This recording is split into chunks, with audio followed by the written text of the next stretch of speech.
What's important to remember with the paranormal, when working with paranormal, no matter the situation, is a little maxim that similarities attract and perpetuate. Whatever your mindset is going into working with the paranormal is what you're going to bring to you.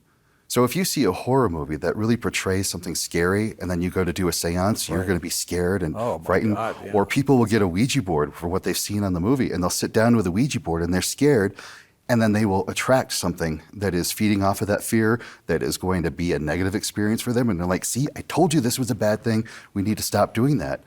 So what I do is I set the space around us. I create a sacred space. I put wards on all of the walls. I clear the energy in the room and I raise the energy to a better state of being. And then I have people go into a meditation where they connect with their own sense and awareness of what is sacred. And they bring that sacred energy through their body, their being, when they're there, so that they are in a sacred place internally and externally, so that the work that we're doing in a seance connects them with higher level beings that have their best interest in mind.